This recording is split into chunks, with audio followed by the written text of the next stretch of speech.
Добар ден, почитувани гледачи. Да, ние тука се поразговаравме малку со колегите и сето тоа влезе во етер, но сепак еве голем поздрав до сите вас. Имаме денеска убава емисија со оглед на тоа што е понеделник и ние секогаш понеделникот гледаме да го почнеме со убави мисли, убави вибрации овде преку нашата отворена програма, така ќе биде и денеска, но со таа разлика што ќе бидеме многу поразлични од сето она на кое што сте навикнати да го гледате во овој дел од 12 до 13 часот. Нели секогаш имаме билкари, нутриционисти, луѓе кои што се занимаваат со здравиот начин на живење, па споделуваме со вас совети кои што и како ви се нели добредојдени да се решите некој здравствен проблем. Обично ние нели луѓето кога сакаме да направиме некои промени, почнуваме од исхраната, па се префрлуваме на тој здравиот начин на исхрана. Но има нешто кое што го забораваме и нешто мислам кое што не му даваме доволно акцента, е нешто многу важно. Не е тоа телесната храна, туку е духовната храна. Колку ние духовно се храниме, колку македонците ние како народ нели сме духовни луѓе, колку веруваме во чудата кои што постојано околу нас се случуваат и така натаму ќе отвориме еден мал милион прашања во овие 60 на минутки денеска заедно со мојата драга гостинка која што предходниот пат кога ни беше тоа беше минатата година, ама не знам пред колку точно месеци, не знам како да го кажам сега тоа во моментот, но навистина ми остави таков убав печаток. Впечаток на една жена која што, еве ќе ве потсетам малку, се исцелила од рак, од моштите на Свети Јоаники. Мислам дека веќе претпоставувате за која може да станува збор. И навистина незината приказна беше толку вдушевувачка, која што не само ме вдушеви мене, вдушеви сите вас и телефоните постојано звонеа овде во Канал 5 и сите се распрашуваа која е жената и како се случила целата таа магија буквално, но не беше магија, тоа е вистина и ќе се потсетиме на приказната. И жена која што мислам дека ја врати верата и надежта во убавото и во доброто. Господјата Душанка Бојаджиева, многу ми е драго што ве гледам повторно. Навистина ова не беше смислено, ми дојде само од себе, навистина допревте до мене и до мојата душа, допревте и до целата публика од минатиот пат кога се видовме и се уште впечатоците кои што ми ги оставивте ме држат. Добре дојдовте. Слава на Бога. Благодарам. Голема благодарност до Канал 5, до вас. Бидејќи ми овозможивте во овие простори на утринската емисија да повторно дадам едно свое сведоштво и видување за една поинаква трпеза од вашата што постојано ја нудите. Значи, освен телесната трпеза, значи да говорам од сопствено искуство и за духовната трпеза. Голема благодарност, поздрав и благодарност и до гледачите што ќе има трпение да ме слушаат и да ме гледаат. Не би можела да заборавам да ги поздравам и сестричките од Раичкиот манастир, поготово сестра Ефимија, која што ми даде голем подстрек и доверба дека јас можам да сведочам овде, дека можам да бидам присутна, оти се колебав. Навистина, која сум јас пак на луѓето да им раскажувам. Но, ете, тука сум и стојам на располагање се она што е во мојата душа и во моето срце да го изнесам на гледачите. Така, јас сум многу срекна што сте вие тука. Верувам дека и гледачите се многу срекни, затоа што имаме одлична тема и некако додека ја разработував, читав на интернет, толку се внесов во сето тоа што ќе го збориме, што мислам дека многу побоки ми дојде вака вие кога ќе ми го кажете и ќе ми го раскажете целото ваше искуство. Господја Душанка, кога велиме дека на современиот човек му е неопходна не само телесна, туку и духовна храна, на што точно мислиме? Така. Многу интересна тема и јас ќе се трудам многу практично како да сме на една трпеза каде што е токму понудена една можеби нутриционистичка начин на исхрана и така натака, така ќе ја објаснам и духовната трпеза. Значи, човекот е, сите тоа го знаеме од нашите школски денови, дух, душа, тело. Ние на своето тело многу му се посветуваме и на некој начин забораваме дека таа хармонија за да се создаде на дух, душа и тело, треба и на душата да ја дадеме храна. Таа храна не може да ја видиме сега овде, меѓутоа преку раскажувањето ќе се потрудиме да ја почувствуваме и дај Боже секој да може да ја применува. Значи, за да од изворот на нашето постоење, значи, ние сме создадени и со голема вера во троичниот Бог, значи Бог не создал. Точно, ние пребиваме во тело, меѓутоа цело време не прати и духот, душата. Значи тоа тело има потреба и од нега и присуство и жив соживот со душата. Значи на таа трпеза ја би предложила да почнеме со едно апче. Практично, како кога одиме на лекар и за некоја состојба бараме спас од докторот, со голема доверба идеме кај докторот и бараме соодветна терапија. И таа терапија што ќе ни се даде, значи со голема послушност и вера во тој лек, препарат, значи ние со послушание се оздравуваме. Така. Сега, ова апче што јас го нудам на духовната трпеза е апчето на верата. Верата во троичниот Бог. Ние, православните христијани, веруваме во троичниот Бог, Бог Отец, Бог Син, Христос и Светиот Дух. Тие се три основи на нашето верување. Кога ќе го примеме тоа апче, треба да го внесеме во своето срце Христос или троичниот Бог. На луѓето им е поприступачно Господ Исус Христос или Бог, тие изрази ги користат, да речеме, веќе кој ќе навлезат во верата, знаат што значи и Светиот Дух, благодата од троичниот Бог. Значи тоа апченце ние кој ќе го примиме, значи примајќи го Бога во срцето, тогаш доаѓа до тоа просветлување. Како кога на телото, кога е дехидрирано, истоштено, има голема опасност да умре, и докторот дава инфузија. Во таа инфузија додава и одредени други средства, витамини и така натака, и тоа тело воскреснува. Значи тој паднат човек исплашен и за докторот исплашен дека може да умре, преку тој лек тој воскреснува. Така и ова апче, кога ние ќе го признаеме Господа во срцето, ќе го примиме, тогаш и ние воскреснуваме и душата живнува. Сега, тоа е едно апче. После тоа треба да внимаваме на таа трпеза. Значи, освен лекови, постои храна. Значи, ние, кога ќе се просветлиме во верата, значи, јас кога го спознав Бога, јас и прошиот пат кога сведочев за Свети Јоаник и моето исцеление, реков, ние имаме одговорност да не застанеме тука. Значи, се докторот не дехидрира, се оправивме и сега ќе си продолжиме по старо. Не, треба да внимаваме. Како што во светот постојано се подучуваме со разни типови на храна, здрава храна, читаме, се интересираме на интернет. Ако имаме некоја тешка као сега што е епидемиски карциномот, се истражуваме вакви теории, такви теории, така и тоа апче кој нас ќе не просветли во верата. Значи ние веќе велиме веруваме во Бога, не смееме да застанеме на таа точка, затоа што тогаш што семе мало што се посело, брзо ќе се исуши. Така. Што треба да направиме? Да погледнеме таа трпеза полно дарови, со полно храна, духовна храна. И јас од моје искуство ќе кажам, треба да се придружиме на црквата. Живата црква и институција црква, затоа што таму се сите пишани правила. Како што му веруваме на докторот, кога ни ја дал терапијата, така треба да веруваме и на нашата црква. А таму е поуката веронаука. Јас 3 години одев на веронаука. Одев во соборниот храм кај Билјана. Одев кај отец Ивица, тогаш беше вероучител.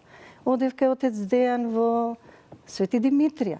Значи, ја полнев мојата интелектуална свест, што е тоа верата, во што се состои. Значи, некој да ми даде стручно мислење и поука, значи, која е мојата вера, каде сум јас во нејз. И таму ги добив сите поуки. Така и кога докторот ни ја дава терапијата, ние лековите што ние ќе ги земеме, значи, тие лекови си има правило. Треба да сме послушни на 12 сати, на 8 сати и сето тоа, кога ние ќе му веруваме, значи, на докторот, значи треба да и веруваме и на црквата. Ги пиеме лековите, значи ги слушаме зборовите и добиваме исцеление.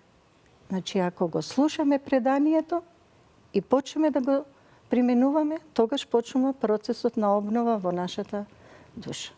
Како што од лесни или потешки болести се ослободува тој терет од болести и ние живнуваме и продолжуваме си живееме радосно, весело, така и на душата треба да ја дадеме, таа храна за да и таа живне и да прогледа низ телото и во светот.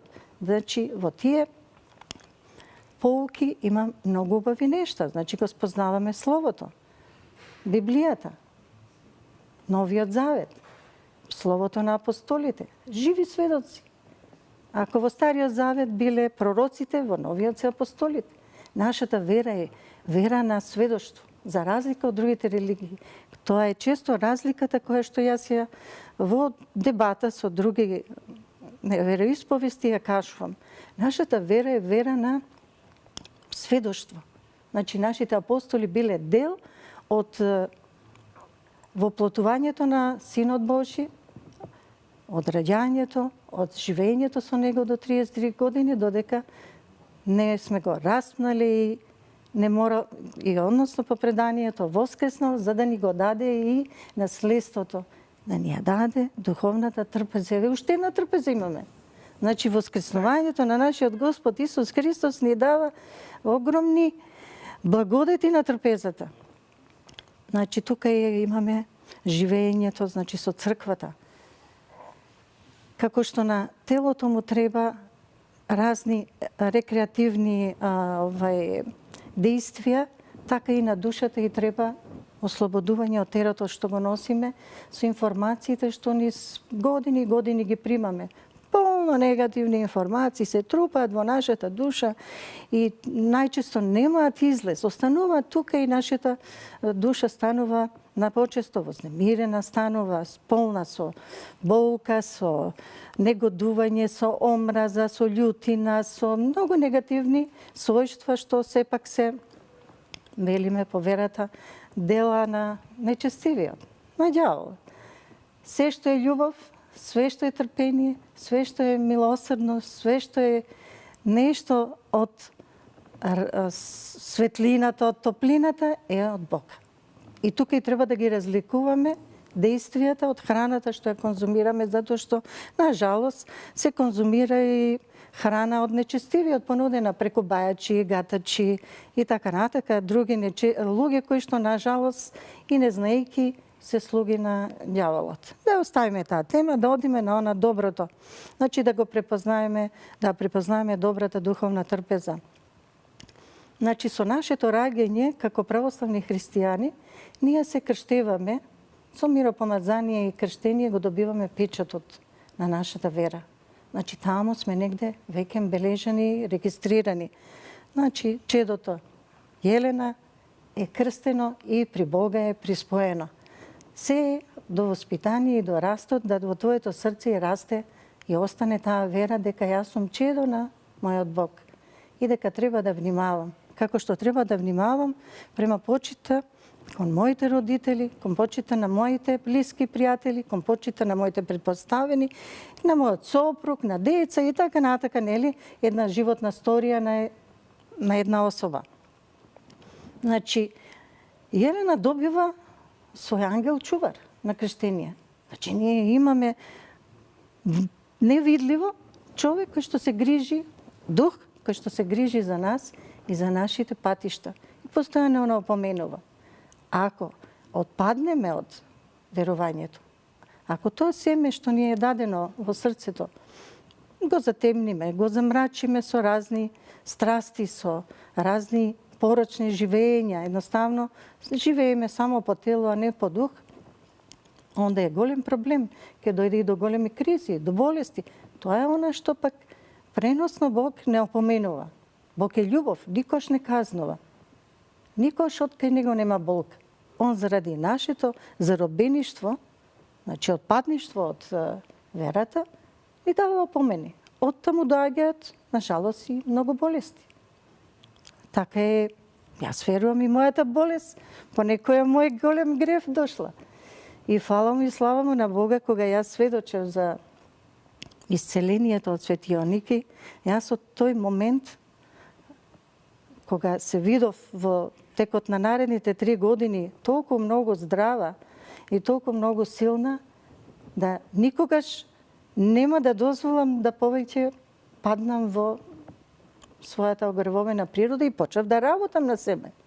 Значи да користам таа духовна трпеза. На таа духовна трпеза, освен ангелите што ни се дадени како чувари, значи го имаме и благото на покаяние, благото на исповедание, благото на божествената литургија, причестувањето, врвот на едно најскапоцено благо што ни се дава, најсладко колаче кое што не воскреснува и многу болести исцелува. Сите тие се многу убави колачиња, кои што ја хранат нашата душа. Вака може би сликовито зборувам за да ме разбере обичниот народ. Така треба да. И верувајте ми, не би сакала да ме сватат освен како еден обичен човек кој што научил да живее со верата, научил да живее со таа духовна трпеза, научил да биде послушен, да се труди, да си ги препознава своите гревови. Значи, како сведок. Јас сум исклучиво сведок овде преку своето искуство да може би им помогнам на многу луѓе да си почнат да размислуваат за духовната исхрана, за духовната трпеза, ние како си ја нарековме, и да се поучат, да прифатат многу работи, да почнат да ги практикуваат. И јас верувам дека они ќе бидат следните свидетели, ако не на телевизија, меѓу луѓето. Јас во почетокот, кога воскреснав, кога спознав, викам, ја цел живот сум живеела во мрак. Ја бев многу досадна. Дори ме опоменуваа полека и ние имаме вера, и ние си одиме во црква, и ние си палиме свеки. А јас сакам да им кажем, има поиќе од тоа. Вие сте видели само нешто малку, ама има поиќе. Така, научив преку послушание, преку духовно водство, значи да бидам смирена, смирението и живеењето и ликот мој на благочестива, што велат жена, ма далеко сум од благочестива, ама се трудам. Так. Али ете, некои така ме гледаат на тој начин, и тоа се тие дарови пак на мојот труд. Так. Колку внимателно ве слушам, ако со око не трепкам, затоа што навистина се за тоа многу убаво. Има многу да се зборува. Не, јас знам дека ова можеме ние цел ден да се седиме. Нема крај. Едно кафе да ни свара тука, па ќе се тераме ние до попладне. Така. Госпоѓа Душанка, кажав нели на самиот почеток, навистина ја враќате верата помеѓу луѓето, не само кај мене што влијаете, туку верувам дека тоа го правите и кај нашите гледачи и помеѓу сите оние луѓе кои што секојдневно се движите, каде и да одите. Нашите гледачи ве памтат од минатиот пат, кажав, не знам точно колку месеци беше, кога... До септември канонизацијата, 24-ти, јас веднаш наредниот ден 25-ти бев. Да, сведочевте за вашето исцелување од моштите на Свети Јоаники. И тие чуда продолжуваат да се случуваат. Што има да кажете нешто ново на оваа тема? Тоа не престанало, нели? Тогаш е готово. Така е, Душо, така е. Мене ми е драго дека многу луѓе веќе се присутни во соборниот храм. Треба да ги информираме и гледачите дека продолжуваат во вторник читањето на Акатис. Слава му и фала му на Бога и на нашиот дедо Стефан, што ја востанови таа акатисна вторнична богослужба. И тогаш се отвараат моштите на Свети Јоаники. Многу народ има и веќе се слушаат и сведочат првичните исцеленија. Веројатно, јас верувам дека има уште многу што тек ќе се раскажат понатаму. Отец Бобан ги имаше раскажано 2 чуда за детенце и жена кои што се исцелиле. Едната од карцином постоперативно, исчезнување од трагите на метастази, а другата детенце беше од некоја болест. Сега во моментот не можам да се сетам, кое што од нешто страдало и откако била исчитане молитвите, исчезнало тоа. Некоја бактерија ми се чини дека во организмот која што била многу опасна. А јас верувам дека има уште многу раскази. Многу се благодатни акатисните читања, и затоа реков веронауката е многу важна. Таму ќе се научат многу сознанија, што значи верата, што све ни нуди верата, кои све придобивки ги имаме. Значи ги имаме светоотечките книги, ги имаме разни молитвеници. Сега е нашата библиотека, значи православна во Македонија многу богата, многу манастири веќе творат многу книги. Ете Слепчанскиот манастир ги издава акатистите, може таму да се обратат за полно акатисти кон светители, затоа што читањето секојдневно на акатистот е многу важно. Ако ние секој ден му читаме акатист на Свети Јоанники со одредена цел, значи јас имам тој проблем и те молам преку ова акатисно читање, преку мојот труд помогни ми. Не може светителот да му остане равнодушен, а да не му помогне. Секој што има силна вера и едно камче, ако го земеш во раката и му поверуваш дека има моќ, и тој Бог ќе направи тоа камче да биде со таква силина. Така да посакувам секој да приде кон моштите на Свети Јоанники. И кој чул и кој не чул, ако сега слушне, дојдете во соборниот храм. Видете каква благодат има од приодот на еден голем сад. Тоа е голема храна, голем сад од страшно големи богати јадења во него. Значи, не реков, че споредувам со трпезата од храна, да, духовната и телесната. Споредбено многу полесно ќе ме сватат.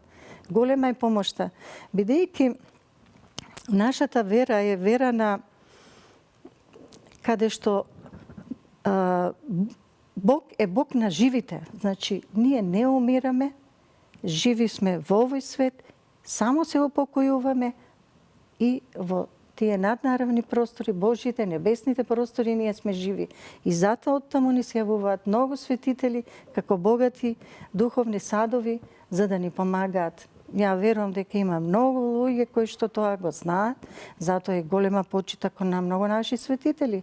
Кон Свети Наум, Свети Гаврил Лесновски, сега ново канонизираниот Свети Гаврил Велички, пречистанските, па потоа во Слепче Свети Кипријан, па Свети Наум, Свети Климент. Мислам, тоа се пребогати садови. И култот кон подалечните, ама тие се блиски, тие се сите наши. Значи Свети Никола, Свети Ѓорѓија, значи многу слави има, многу имендени и така натака. Луѓето ги знаат тие свети садови и помошта од тие светители. Так.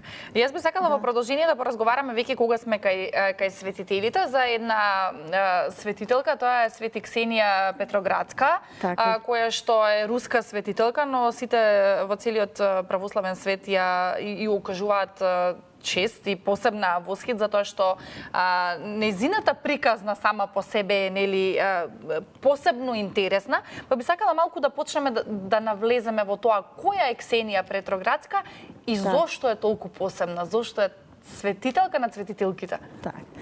Ете тој духовен сад, јас како и многу други посебно ме восхити, го возљубив уште пред 8 години. Како што реков, треба да придеме на светоотечки книги, така и јас едно книже. Не беше ни угледно кога го земав да прочитам. Јуродив ме привлече. Значи, блажена Ксенија, јуродива за Христа. Хеј, Боже, викам, што значи ова? Да. Мало книгиче, ама внатре толку убаво житие, така импресивно, толку силно. Боже, викам, па зар може и вакви подвизи?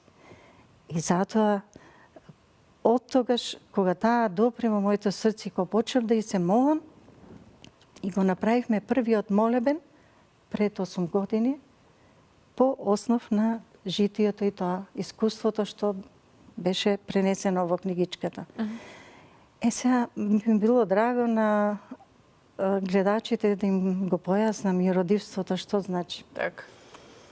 Значи тоа е светителка од 18-тиот, почетокот на 18-тиот век, дури не се знае денот на незиното раѓање, од прилика се вели. Незиното присуство е значајно од моментот кога она се омажува во Сан Петербург, тогаш Петербург. Значи се омажува за благочестив момче кој што бил пејач во дворецот, во дворот на царевите, кралеви тогашното кралство. Значи, тој бил великодостојник и се предпоставува дека и она е некоја великодостојничка, затоа што била многу образована, меѓутоа со многу силни, благочестиви дела во себе, многу силна вера имала. За разлика од нејзиниот маж, кој бил малку пожив и темпераментен. Живело во светски, што би рекле. Значи, нејзината духовна длабина била многу јака, неговата била во светска по тело повеќе живел, меѓутоа имале голема љубов. Сега таа љубов не траела многу и на жалост тој починува напрасно на една пијанка и тоа не се страшно ја потресува. Значи, зборуваме за една длабока духовна личност. Значи, на денот на неговата смрт, она имала само 26 години и нешто се во неј се променува. Ние не можеме да ги спознаеме нејзините чувства, само ги гледаме нејзините постапки. Значи, она преку ноќ се преобразува и одлучува да го земе неговото име, а себе си да се прогласи за мртв. И понатаму во животот сакала да ја викаат Андре, како сопругот. Нејзиниот сопруг, а Ксенија е мртва, велела.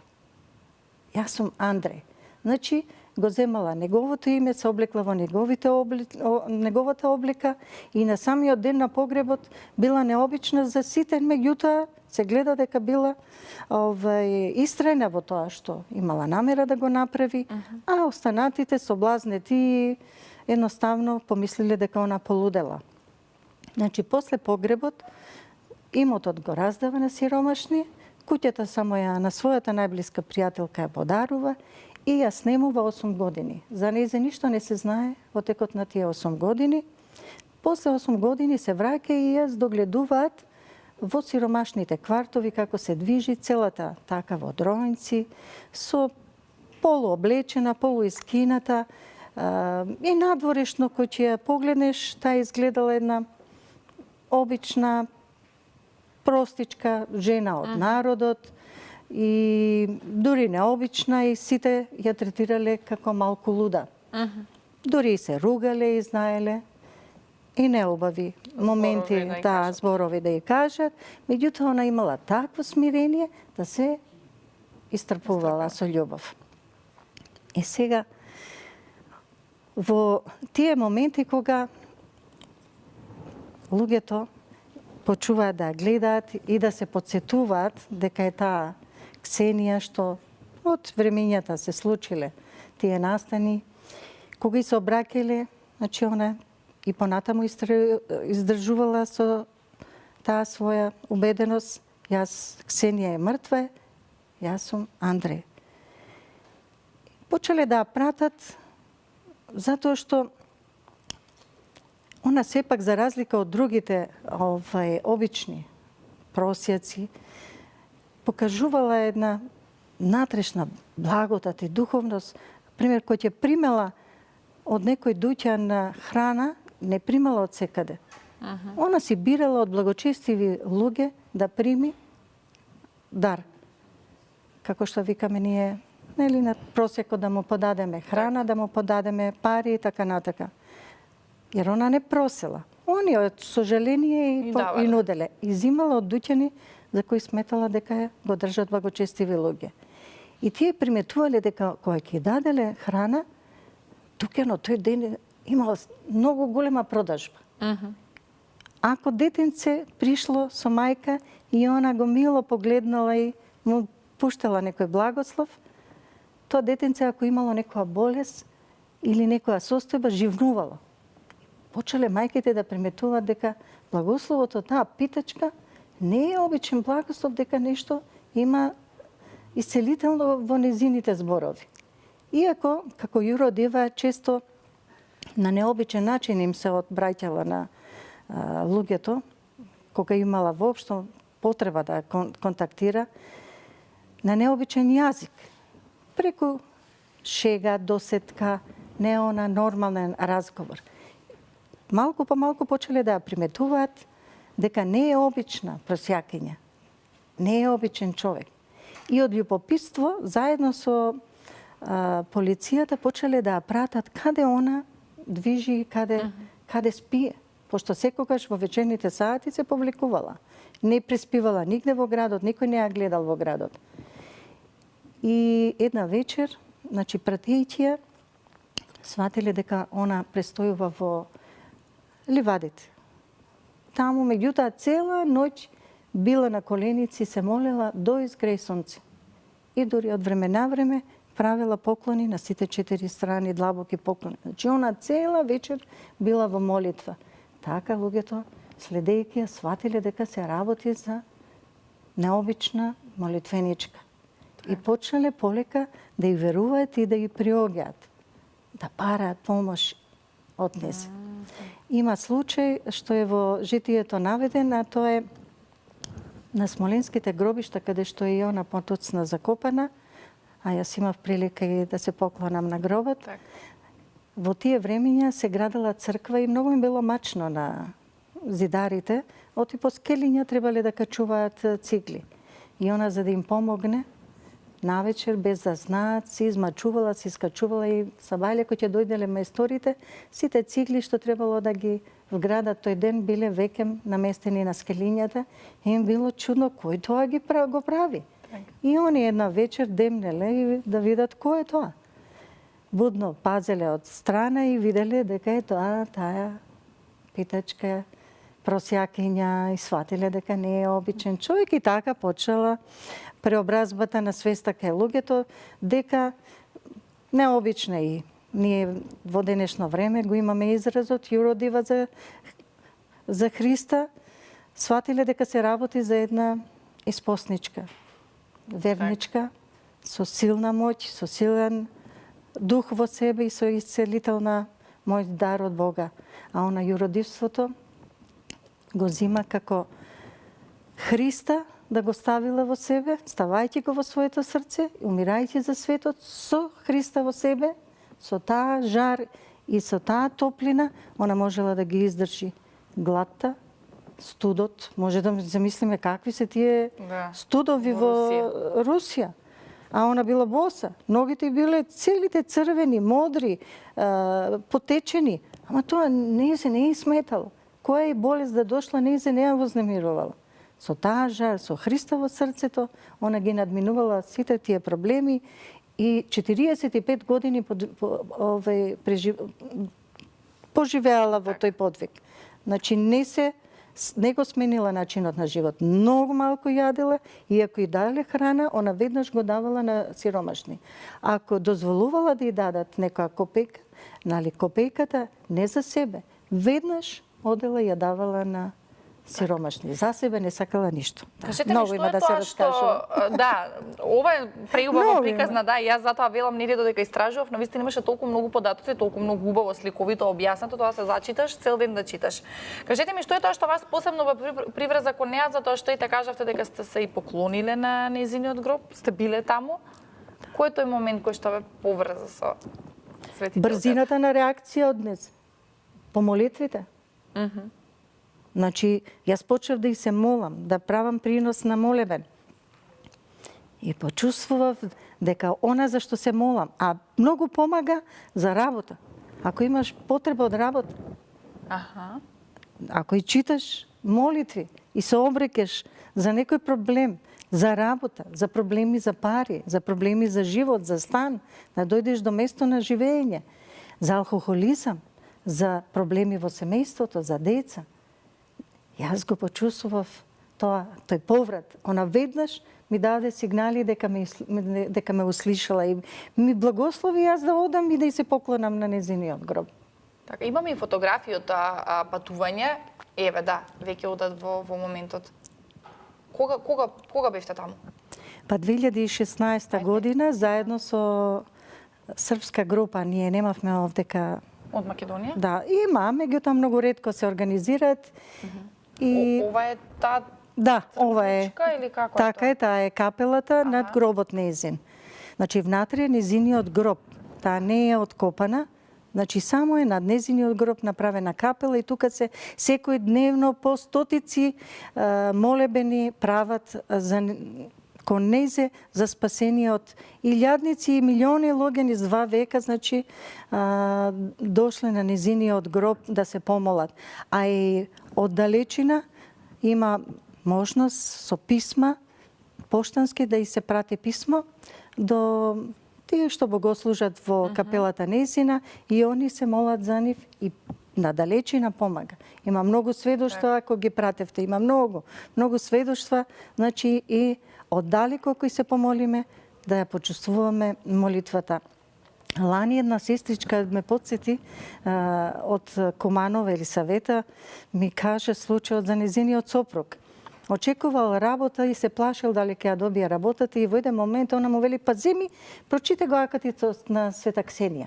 А она е малку по-продуховена, мажот ја прати, ама не е навлезен за верата, али вика ме зачуди, зема и на глас го исчита акатистот. Не помина недела, викам, прати авер дека е применна работа. Супер. Да, такви сведоштва има многу да се кажат. Так. Значи, јуродивството, значи една 26 годишна млада жена да го земе подвикот да го спасува својот сопруг, починат непокајан, и да го носи тој тежок подвиг, тоа е тоа што мене ме воодушеви. Значи, какви ние како сопруги треба да бидеме во секојдневието, која ние жртва на трпение треба да имаме за своите сопрузи, како жена зборам, мажите треба да си кажат од своја страна, jer секако треба жртвата од двете страни да е. Значи, ова и поука и за секоја современа девојка, жена, како треба да го негува бракот. Ако ова Ксенија Блажена на 26 години направила таков тежок подвиг, па ние маре малку треба да имаме трпение и љубов за своите сопрузи во нивните, нели, доблести, мани, страсти и така натака. Па проблеми со алкохолизам. Постои едно искуство за алкохолизираните. Сопругата, кој ќе дојде сопругот, алкохолизиран, jer навистина е она намачена и полна со лутина и без наместо да го пречека лута и бесна, да го пречека, така велат светите отци, не велам ја. Велат, пречекајте го со љубов. Па маженцу, па дојди, па соблечи го, помогни му, дај му да јаде. Со таа љубов ти може побрзо да го победиш алкохолизмот во него, него со конфронтација, со лоши мисли, лоши зборови. Имам и едно видео баш од таму, мислам дека е подготвено, би сакала режијата да го пушти, да го погледнеме видеото. Еве го, да, ги видовме фотографиите. Ево овој зид сега овде што е покажан позади гробот. Добро.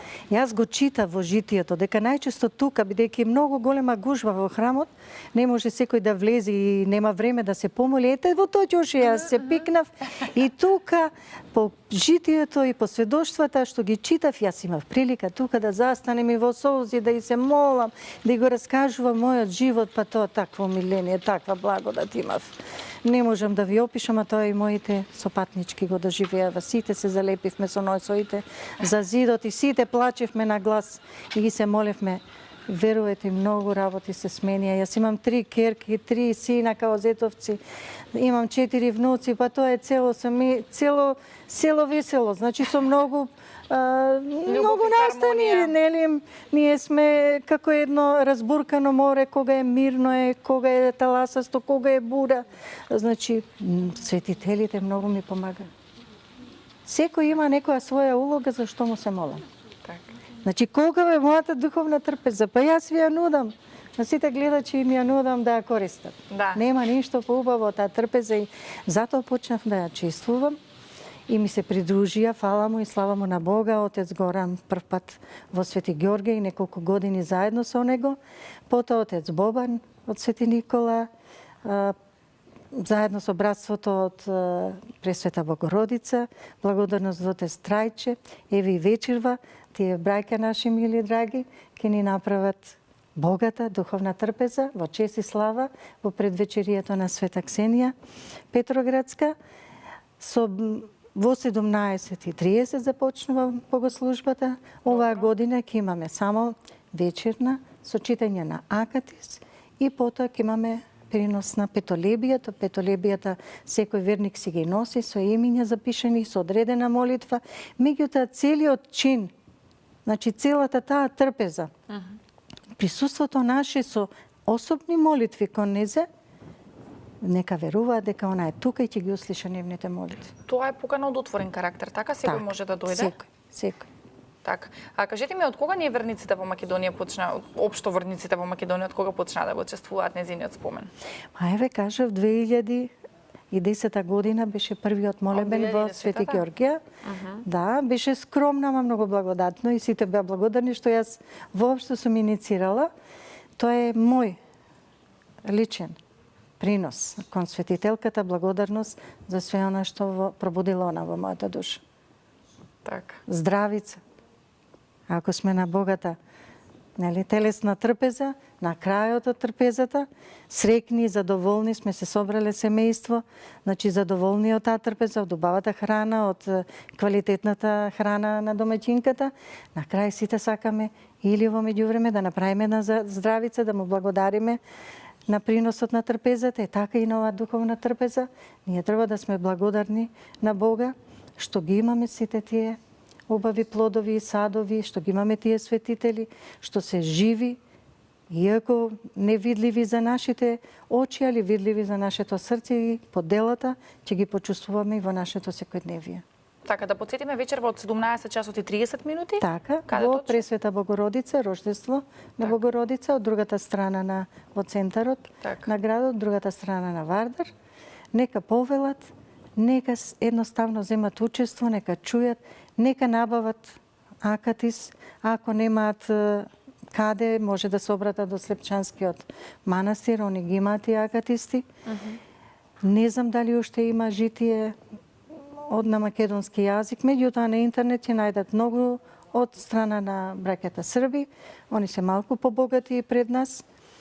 Нека читаат, нека го прочитаат незиното житие, нека читаат акатис, кога имаат потреба од некој проблем да се решава, ќе го видат ефектот и делото.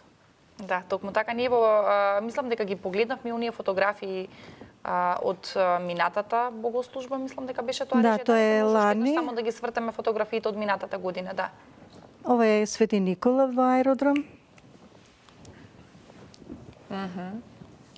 Да. Ова е пченицата што се прави со незиниот лек кој што се осветува.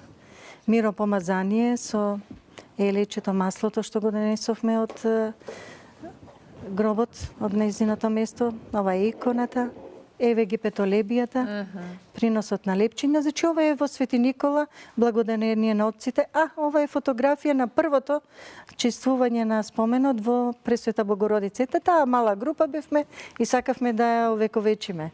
Так. Да. Значи, сме имали сеночно бдение една година, кога е возможно да се прават бденијата. Така. Зависи од деновите кога се паѓа и слави таа светителка, значи ќе бидат или молебени, акатисти или бденија.